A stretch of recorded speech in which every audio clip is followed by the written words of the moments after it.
Okay, let me give you some thoughts about how I think I got into this situation. And by no means I'm going to use them as excuses anymore, but I'm just going to tell you my thoughts about things. So, some things that have happened recently in the last 2 years is I moved out of state, which costs money, and I took on the full amount of the debt. I used credit cards. I used credit cards to fill my home because I had a job. I had a job waiting for me. And I'm like, oh, I can pay this off. I can pay this off. Then we realized, when I say we, my youngest daughter was my roommate, realized that our rent was too expensive and we could live somewhere less expensive. So we moved again. Well, guess what? I ended up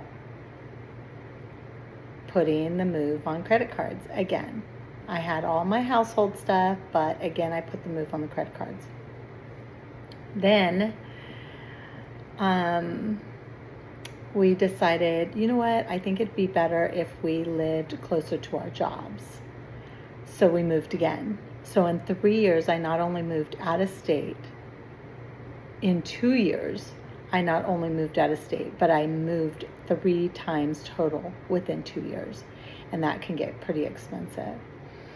So I had mentioned that my previous marriage, I ended up with his tax debt, and I ended up with a lot of other debt from my previous relationship, and all of it was on credit cards. I always used credit cards to take care of things, and so I had gotten into where I was not even making enough money. I've changed. When I moved here, I changed jobs a few times trying to find the right place to work. There were a lot of toxic offices. And then after a few months, when I found out that my ex had passed, I went through extreme depression, mainly because I had just started a new job, which was a great job, but I missed 4 days where I just couldn't even get out of bed, and they thought that, well, when I came back to work, they thought, oh, well, I don't think you can handle this, and let me go, because they didn't think I could handle going through the grief and managing a team.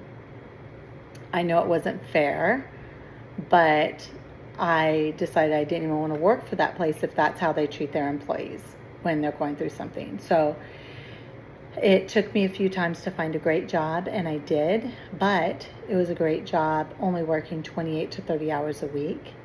And my employer allowed me to work a few extra hours on Friday, and I was there for 2 years. And then he had spoken to his accountant, and his accountant was like, you know what, I think you should cut back on your hours for your employees.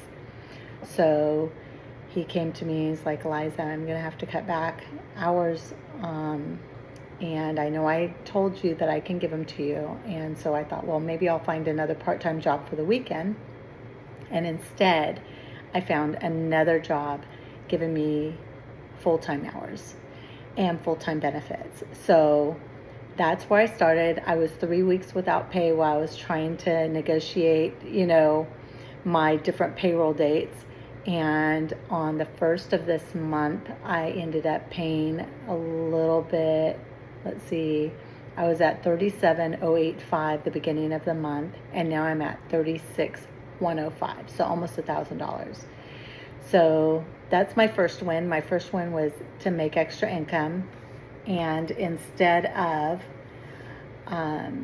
working my side hustle, I decided to close my business because it costs a lot of money to start my business, is to just work full time. So that's where I'm at right now. And I'll tell you a little bit more about grocery shopping and all the things that I did wrong.